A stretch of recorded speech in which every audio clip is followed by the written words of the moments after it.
September 11, 2001 ꯑꯩꯈꯣꯏꯒꯤ world trade ꯀꯥꯏꯈꯤꯕ ꯍꯥꯏꯗꯤ ꯀꯩꯅꯣꯅ ꯀ꯭ꯂꯥꯁ ꯇꯧꯔꯒ ꯀꯥꯏꯈꯤꯕ ꯃꯐꯝꯗꯨꯅꯤ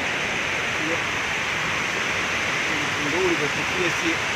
ꯄꯨꯈ꯭ꯔꯤ ꯑꯆꯧ ꯑꯆꯧꯕ ꯑꯅꯤ ꯇ꯭ꯔꯦꯗ ꯁꯦꯟꯇꯔꯅ ꯂꯩꯔꯝꯕ ꯃꯐꯝ ꯑꯅꯤꯃꯛꯅꯤ ꯑꯗꯨꯒ ꯀꯥꯏꯈ꯭ꯔ ꯃꯇꯨꯡꯗ ꯃꯣꯏꯒꯤ ꯂꯩꯈꯤꯗꯕ ꯃꯌꯥꯝꯗꯨꯒꯤ ꯃꯦꯃꯣꯔꯤꯗ ꯁꯥꯕ ꯑꯗꯨꯒꯨꯝꯕ ꯄꯨꯈ꯭ꯔꯤ ꯗꯤꯖꯥꯏꯟꯁꯤ ꯌꯥꯝ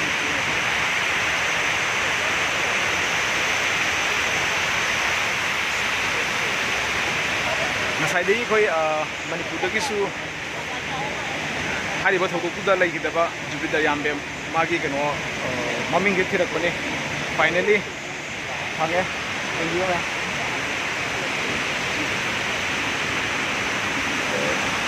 ꯎꯕ꯭ꯔꯥ ꯖꯨꯄꯤꯇꯔ ꯌꯥꯝꯕꯦꯝ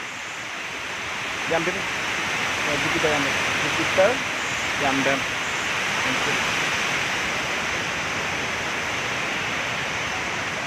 ꯑꯗꯨꯒ ꯑꯩꯈꯣꯏꯒꯤ ꯑꯅꯧꯕ ꯀꯥꯏꯈ꯭ꯔ ꯃꯇꯨꯡꯗ ꯑꯅꯧꯕ ꯁꯥꯒꯠꯄ ꯇ꯭ꯔꯦꯗ ꯁꯦꯟꯇꯔꯗꯨꯅꯤ ꯑꯩꯒꯤ ꯎꯠꯆꯔꯛꯀꯦ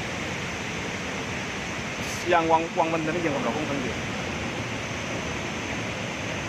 ꯑꯩꯒꯤ ꯇꯨꯡꯗ ꯎꯔꯤꯕ ꯑꯆꯧꯕ ꯕꯤꯜꯗꯤꯡꯁꯤꯅꯤ ꯑꯩꯈꯣꯏꯒꯤ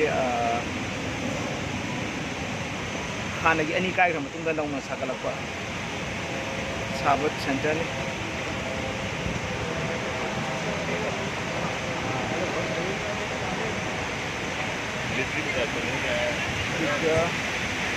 ꯇꯨꯡꯗ ꯎꯔꯤꯕ ꯒ꯭ꯂꯥꯁꯀꯤ